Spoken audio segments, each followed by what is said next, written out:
বিগত ১৬ বছরে র্যাব ও পুলিশের বিরুদ্ধে গুমের অভিযোগ সবচেয়ে বেশি বলে মন্তব্য করেছেন গুম সংক্রান্ত commission of ইনকোয়ারির chairman Moinul Islam Chowdhury. গুলশানের কমিশন অফিসে এক সংবাদ সম্মেলনে তিনি বলেন, ডিবি, সিটিটিসি, ডিজিএফআই ও এনএসআই এর মতো সংস্থাও গুম ও খুনের অভিযোগ থেকে মুক্ত নয়। দেশে বলপূর্বক গুম ও মানবাধিকার লঙ্ঘনের অবসান ঘটাতে কমিশন আর্মড পুলিশ ব্যাটালিয়ন আইন ২০০৩-এর ১৩ ধারা বাতিল সহ র্যাব বিলুপ্তি ও আয়নাঘরগুলোকে জাদুঘরে রূপান্তরের পরামর্শ দিয়েছে গুম কমিশন।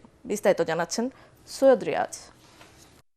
গুম সংক্রান্ত কমিশন রোববার প্রধান উপদেষ্টা ডক্টর মোহাম্মদ ইউনূসের কাছে তাদের চূড়ান্ত প্রতিবেদন জমা দেন। এ উপলক্ষে রাজধানীতে আয়োজিত এক সংবাদ সম্মেলনে কমিশনের চেয়ারম্যান বলেন, ২০০৯ সালের ৬ জানুয়ারি থেকে ২৪-এর ২৫ আগস্ট পর্যন্ত ১৬ বছরে গুমের পিছনে রাজনৈতিক উদ্দেশ্য ছিল। এ সময়ের মধ্যে গুমের শিকার ৭৬৫ জনের মধ্যে বিএনপি ও এর অঙ্গ সংগঠনের নেতাকর্মীরা ৩৪% বেশি।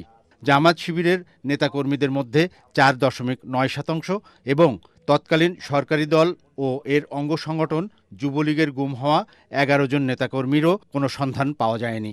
কমিশনে দাখিলকৃত ১৯১৩টি অভিযোগের মধ্য হতে একাধিকবার দায়েরকৃত ২৩১টি অভিযোগ এবং যাচাই বাছাই অন্তে প্রাথমিক ইনকোয়ারির পর গুমের সংজ্ঞার বহির্ভূত বিবেচনায় ১১৩টি অভিযোগ বাতিল করা হয়। সংবাদ সম্মেলনে জানানো হয়, ২৫% গুমের সাথে জড়িত র্যাব, এরপরে পুলিশের অবস্থান।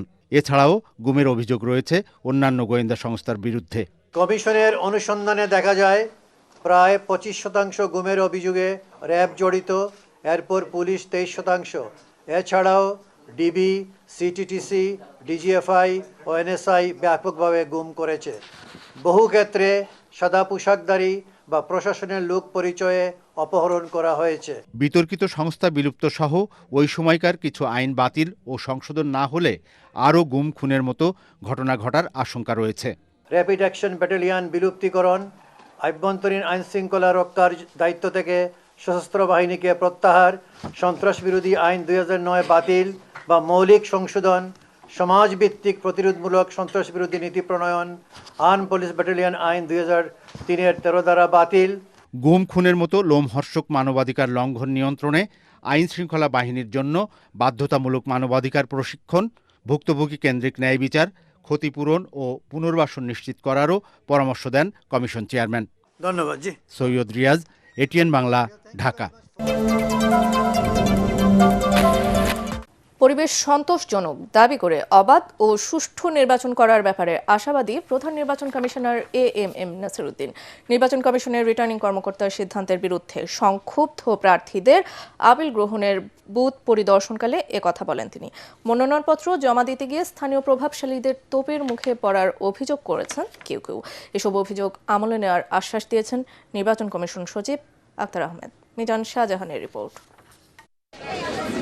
সোমবার সকাল 10টা থেকে নির্বাচন কমিশনে শুরু হয় রিটার্নিং কর্মকর্তা কর্তৃক বাতিল হওয়া প্রার্থীদের আপিল আবেদন গ্রহণ। এটি চলবে ৯ জানুয়ারি বিকেল ৫টা পর্যন্ত।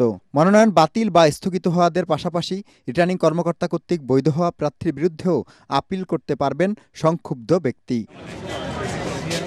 প্রধান নির্বাচন কমিশনার সহ ৪ কমিশনারের উপস্থিতিতে ১০ জানুয়ারি থেকে ১৮ জানুয়ারি পর্যন্ত আপিল শুনানি অনুষ্ঠিত হবে। সেখানে আরও উপস্থিত থাকবেন সংশ্লিষ্ট রিটার্নিং কর্মকর্তা বা তার প্রতিনিধি। ইসির রায়ে সংক্ষুব্ধ হলে আপিল করা যাবে হাইকোর্টে। It will all be over ইনশাআল্লাহ। আমরা এখনো কনভিন্সড যে আমরা একদম এটা ফেয়ার এন্ড ক্রেডিবল ইলেকশন ইনশাআল্লাহ দিতে পারব। আপিল জমা দেওয়ার জন্য সারা দেশকে 10টি অঞ্চলে ভাগ করে আলাদা বুথ বসানো হয়েছে। এগুলো হলো ঢাকা, চট্টগ্রাম, রাজশাহী, রংপুর, খুলনা, বরিশাল, সিলেট, ফরিদপুর, কুমিল্লা ও ময়মনসিংহ। ১% ভোটারের স্বাক্ষরে গরমিল থাকায় বাতিল হয়েছে অনেক স্বতন্ত্র প্রার্থীর মনোনয়ন। এই যে 1% মোট ভোটারের স্বাক্ষর দিতে হবে, এটা একটা স্বৈরাচারী চিন্তাভাবনা। 10 জনের মধ্যে ওনারা 7 জনকে পেয়েছেন, বাকি 3 জনকে ওনারা পাননি। এইটার কারণে আমাদেরকে এই নমিনেশন বাতিল করেছে। বিকেল ৩টার দিকে রাজশাহী বুথে আসেন আলোচিত ইউটিউবার হিরো আলম। নির্ধারিত সময়ের 2 মিনিট পর যাওয়ায় তার মনোনয়ন জমা নেননি রিটার্নিং কর্মকর্তা। নির্বাচন কমিশন এখানে থেকে বলতেছে এখানে তাদের কোনো হাত নাই, এটা পুরোটা আমাকে কোর্টে আগে সাবমিট করতে হবে। আমি যেহেতু জমা দিতে পারিনি, হামলার শিকার হওয়ার অভিযোগ আছে রাজবাড়ী 2 আসনে মনোনয়ন বাতিল হওয়া স্বতন্ত্র প্রার্থী সোহেল মোল্লার। It's a total failure, complete failure. এই ইলেকশন কমিশনের অধীনে কোনো নির্বাচন সুষ্ঠু হওয়া সম্ভব না বলে আমি মনে করি। কোনো প্রার্থী মনোনয়ন জমা দেওয়ার সময় বাধা বা হামলার শিকার হয়ে থাকলে তাও শুনানিতে আমলে নেওয়া হবে বলে জানিয়েছেন নির্বাচন কমিশন সচিব আক্তার আহমেদ। বিভিন্ন কারণে বিভিন্ন মানুষ সংক্ষুব্ধ হতে পারে, সে সংক্ষুব্ধের কারণটা তো ওনারা এখানে উল্লেখ করেই আপিল করবেন, সেটা পর্যালোচনা করা হবে। বাছাইয়ে মনোনয়ন বাতিল হওয়া হেভিওয়েট নেতাদের মধ্যে আছেন বগুড়ায় মাহমুদুর রহমান মান্না, চট্টগ্রামে ব্যারিস্টার আনিসুল ইসলাম মাহমুদ, কক্সবাজারে হামিদুর রহমান আজাদ, বরিশালে সর্দার শারফুদ্দিন আহমেদ শান্টু ও ঢাকায় ডাক্তার তাসনিম জারা। তাদের মধ্যে তাসনিম জারা আপিল করে বলেন, প্রার্থিতা ফিরে পেতে শেষ সময় পর্যন্ত আইনি লড়াই চালিয়ে যাবেন তিনি। যারা স্বাক্ষর করেছেন এই প্রায় 5000 মানুষ, এত অল্প সময়ে ওনারা চান আমি যাতে নির্বাচনে কন্টেস্ট করতে পারি। সংশ্লিষ্ট রিটার্নিং কর্মকর্তার কার্যালয় থেকে সার্টিফাইড কপি উঠিয়ে নির্বাচন কমিশনে আসা এবং আইনজীবীর সাথে পরামর্শ করাটা একটি সময় সাপেক্ষ ব্যাপার। এই কারণে আরও যে 4 দিন সময় আছে সে সময়ের মধ্যেই বাকিরা আপিল করবেন বলে আমরা জানতে পেরেছি। মিজান শাহজাহান, এটিএন বাংলা, নির্বাচন কমিশন, ঢাকা। 12 ফেব্রুয়ারি নির্বাচন করতে অটল সরকার। ভোট বানচালের ষড়যন্ত্র কঠোরভাবে প্রতিহত করা হবে বলে জানালেন স্বরাষ্ট্র উপদেষ্টা জাহাঙ্গীর আলম চৌধুরী। সচিবালয়ে আইন শৃঙ্খলা সংক্রান্ত উপদেষ্টা কমিটির বৈঠক শেষে তিনি আরও বলেন, ভোটের দিন নিরাপত্তা নিশ্চিতে সব ধরনের ব্যবস্থা নেওয়া হয়েছে। প্রচারণায় রাস্তায় সমাবেশ করা যাবে না। এ সময় স্বরাষ্ট্র সচিব জানান, 7ই জানুয়ারির মধ্যেই ওসমান হাদি হত্যা মামলার চার্জশিট দেওয়া হবে।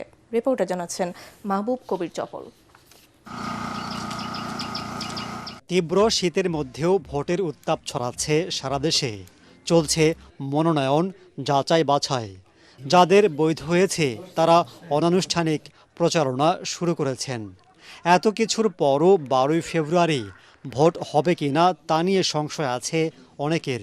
সরকারও মনে করছে ভোট বানচালের ষড়যন্ত্র চলছে। এসব বিষয়ে চুলচেরা বিশ্লেষণ হয়েছে আইনশৃঙ্খলা সংক্রান্ত উপদেষ্টা কমিটির বৈঠকেও। পরে স্বরাষ্ট্র উপদেষ্টা জানান, ঘোষিত সময়ে নির্বাচন করতে সব ধরনের প্রস্তুতি চলছে।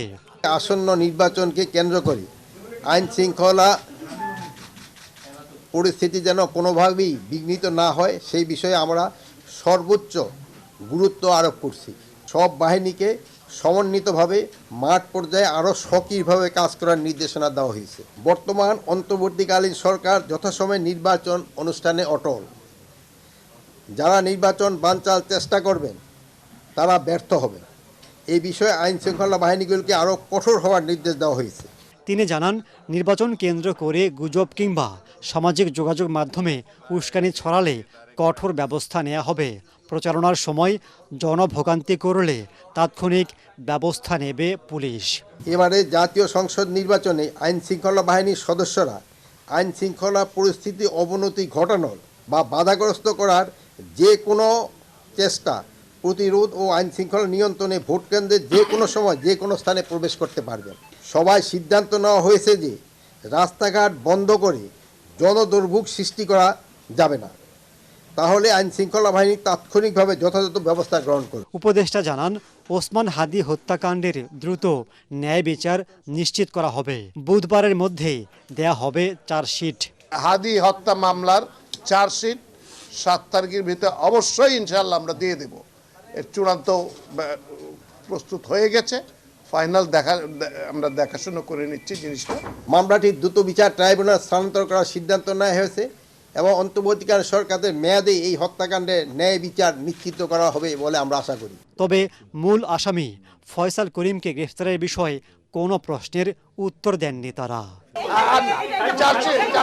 মাহবুব কবির চপল, এটিএন বাংলা, ঢাকা।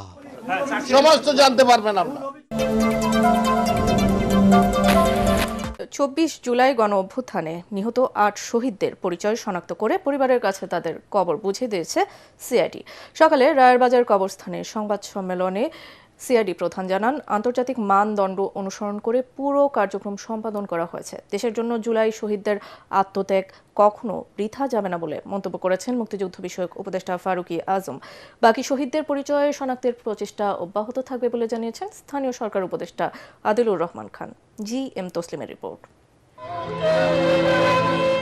জুলাই গণ অভ্যুত্থানে শহীদ হওয়ার প্রায় ১.৫ বছর বিভিন্ন স্থানে খোঁজাখুঁজির পর অবশেষে সন্তানের কবরের সন্ধান পেয়ে এভাবেই আহাজারি করেন মা। এই সময় সন্ধান পাওয়া অন্য পরিবারের সদস্যরাও স্বজনদের কবরের পাশে দাঁড়িয়ে কান্নায় ভেঙে পড়েন। রায়েরবাজার কবরস্থানে অস্থায়ী মর্গ স্থাপন করে গত ৭ ডিসেম্বর থেকে ২৭ ডিসেম্বর পর্যন্ত সেখানে দাফন হওয়া অজ্ঞাত ১১৪টি মৃতদেহ কবর থেকে তুলে ময়নাতদন্ত সহ ডিএনএ নমুনা সংগ্রহ করে সিআইডি। জুলাই গণ অভ্যুত্থানে শহীদদের মরদেহ শনাক্তকরণ ও ফলাফলের বিষয়ে সোমবার রায়েরবাজার বুদ্ধিজীবী কবরস্থানে এই সংবাদ সম্মেলন করে সিআইডি। আমি আর দুনিয়ার কোরআনে যাইতে চাই না, আমার মারি দাও। এক মুঠো মাটিও কবর দিতে পারি নাই পরিবারের কেউ। এমনকি এই রায়েরবাজার বুদ্ধিজীবী কবরস্থানের ৪ নম্বর ব্লক ১১৪টা কবর। আমার ভাইয়ের শেষ আশ্রয়স্থলের জায়গাটা আমরা আজ জানতে পারছি। আন্তর্জাতিক মানদণ্ড অনুসরণ করে পুরো কার্যক্রম সম্পন্ন করা হয়েছে বলে জানান সিআইডি প্রধান। ১১৪টি মৃতদেহ যে এই এনক্লেভের ভিতরে আছে, এখানে যেটি হয়েছে এখানে বিভিন্ন রকম মৃতদেহ কিন্তু আছে, রোড অ্যাক্সিডেন্ট আছে এরকম, বাট এটা আঞ্জুমানে মফিদুল ইসলাম ওই সময়ে উত্তাল যে সময় আপনারা জানেন যে এখানে নিয়ে এসে কিন্তু কবর দেওয়া হয়েছে। কোন কবরে কে সাহিত্য ছিল এটা কিন্তু নির্দিষ্ট ছিল না, বাট আমরা সকলের ডিএনএ স্যাম্পলগুলোকে প্রিজার্ভ করেছি ১১৪ জনেরই, আর আমরা আবেদন পেয়েছি ৯ জনের, তার ভিতর থেকে আমরা কিন্তু ৮ জনকে চিহ্নিত করে পেরেছি। জুলাই যোদ্ধাদের আত্মত্যাগ ও বীরত্ব জাতি শ্রদ্ধার সাথে স্মরণ করবে বলে জানান উপস্থিত উপদেষ্টারা। জুলাই অভ্যুত্থানে নিহত সমস্ত শহীদদের আত্মত্যাগ আমাদের জাতীয় ইতিহাসের অবিচ্ছেদ্য অংশ। তাদের এই আত্মত্যাগ জাতির ইতিহাসে চিরস্মরণীয় এবং অম্লান হয়ে থাকে। শহীদের পরিচয় উদ্ঘাটন বাকি রয়েছে। আমরা অঙ্গীকার করছি যে এই প্রক্রিয়া অব্যাহত থাকবে এবং সকল শহীদকে তাদের আপনজনের কাছে ফিরিয়ে দেওয়ার জন্য আমরা বদ্ধপরিকর। পরে শহীদদের স্মরণে স্মৃতিস্মারক উদ্বোধন এবং দোয়া মোনাজাতে অংশ নেয় শহীদদের স্বজনরা। G M Taslim, ATN Bangla, Dhaka.